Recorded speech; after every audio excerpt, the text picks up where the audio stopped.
Well, you guys have been waiting for another video, so let's get cooking.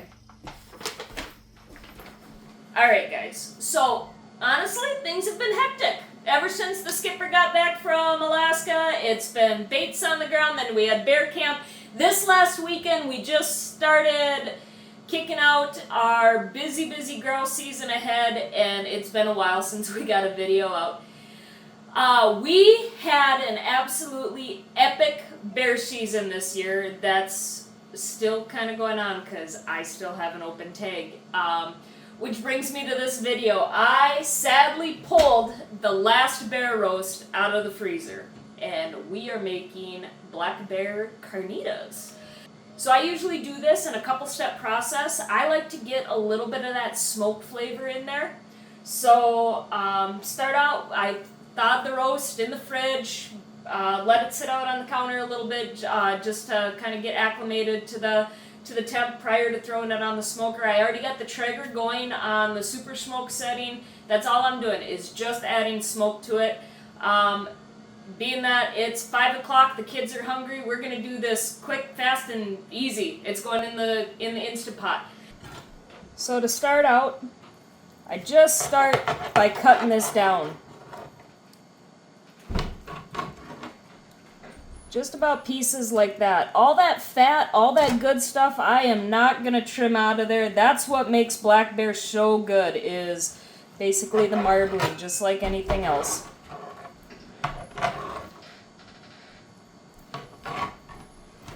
Cut it down. It's going to go right on the broiler pan. Doesn't have to be pretty. And just like that.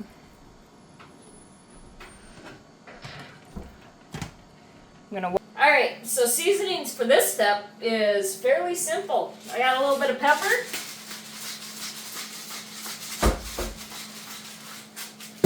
a little bit of salt,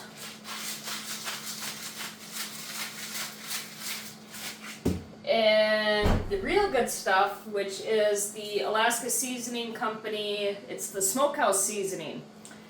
And like I said, we're just trying to add a little bit of that smoke taste. This stuff is to die for, though. It is so good.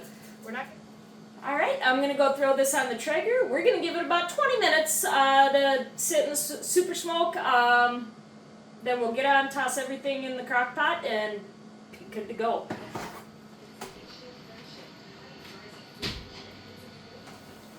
Alright, I just pulled them off the Traeger, and they're looking at about just the way I want them. So what we're going to do, we're going to saute them a little bit in the Instant Pot. For those of you that haven't used an Instant Pot before, don't scold me. I work full-time, we run a business, we have 2 kids, we like things sometimes fast and easy, but we like it good too. So I'm just going to switch my Instant Pot to saute mode. I already have a little bit of olive oil in there, along with probably about 4 cloves of garlic. Garlic is a staple in our household, so whatever the recipe usually calls for, I generally double it. So we got that. We're going to get that warmed up. We're going to add these to the pot. You don't have to cook it long. It's going to cook under pressure, so we're just going to give these about 3 to 5 minutes per side just to get a nice little sear on them, and they should all fit.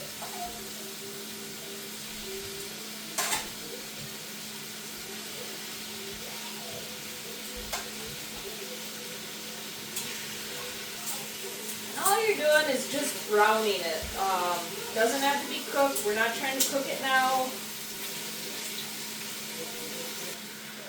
And once you got them nice and brown, we're going to pull them back out just for a quick minute. Add a little bit of water, and you don't need a lot. We're just going to try to deglaze the bottom of it.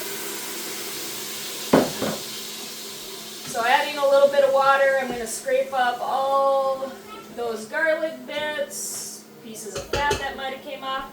And here I have 1 jalapeno that's sliced and half a red onion. We're just going to scrape that right in there. And just cooking it long enough just so it becomes translucent and fragrant.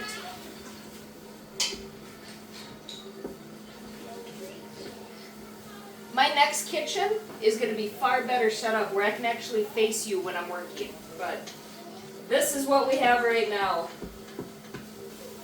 So again, about just 2 minutes, 2 to 3 minutes, stirring this continuously.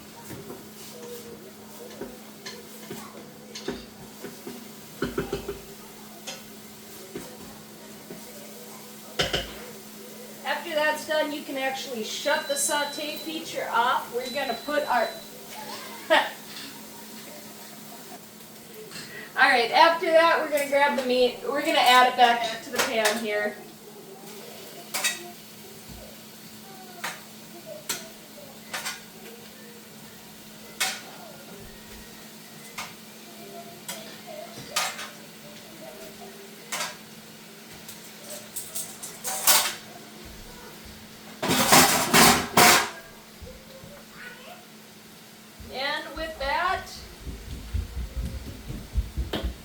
The rest of our seasonings. So I'm going to add about a tablespoon of chili powder.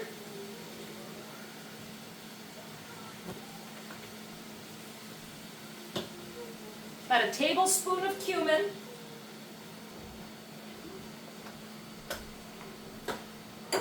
Roughly about a teaspoon of paprika.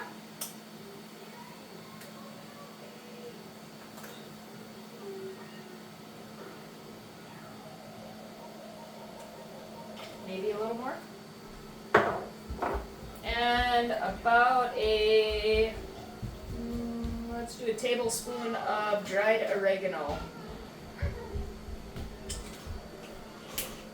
And of course, salt and pepper to taste.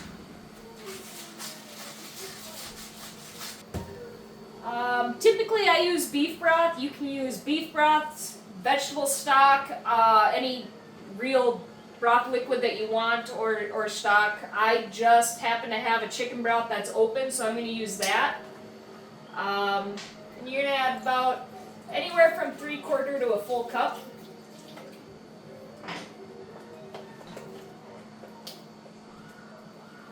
And then here I have the juice of 2 oranges and 1 lime. And you're going to toss that right in there. Give everything a good mix, a good stir. We're going to put the lid on. We're going to make sure the vent is sealed. And then we are going to push pressure cook. I am going to do this on high for about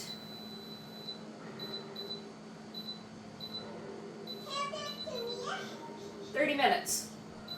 We're going to press start. The timer just went off in the Instapot a little while ago, then we let it naturally release for 10 minutes. Obviously, when dealing with any kind of pressure cooker or anything, make sure you pop that seal vent, let all that air out before you try to open it. Pull all the chunks of meat out.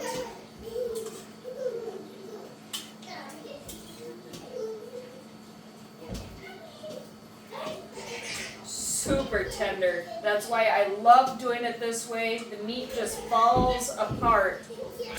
Alright, well now that we got that pulled out of there, we're going to go ahead and let the meat rest a little bit. I'm going to get my broiler going on the oven because I like to crisp it up a little bit. So we let the meat rest, we're going to pull it apart, throw it in the broiler just for a few minutes, and then we'll get to fixing our carnitas. We prefer a little bit of cilantro, as well as some fresh jalapenos. We also have, I made up some real simple pickled red onions and radishes that we're going to throw on top of there. So we'll get that all pulled apart and shredded. This stuff is so tender. Melt in your mouth like butter good.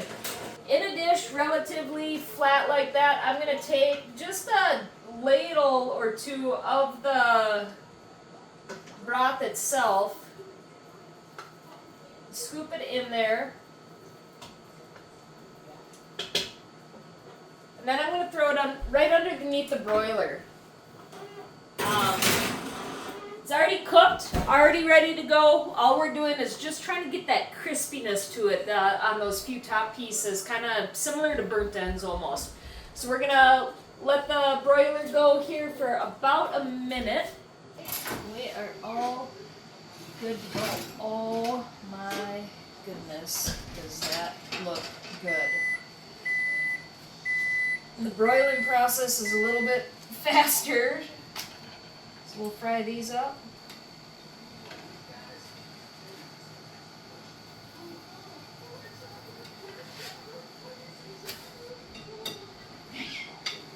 Nice warm tortilla. Get some of our bear carnita here.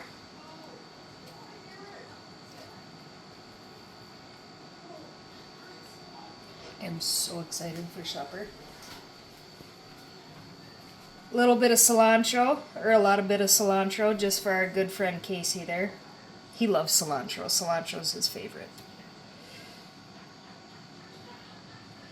Jalapenos, and got some pickled radishes and pickled red onions here.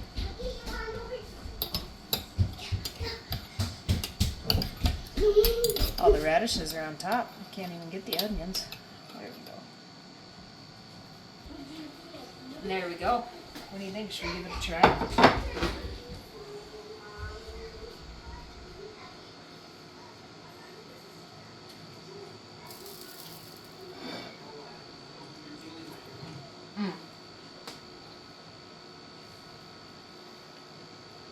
Okay.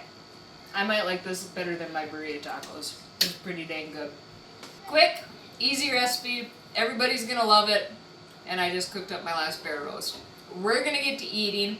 If you guys like what you see, want to see more recipes, hunting trips, fishing outings, or adventure in general with us and our family, hit that subscribe button, give us a like, follow along. We got more stuff coming at you. Starting with next video, I believe me and the skipper are finally going to sit down and do a recap of bear season, which again was epic. And hopefully I get that big brune that's coming in back here. I still got a tag to fill. I'm going to eat, get some kids to bed. We'll catch you next time, guys.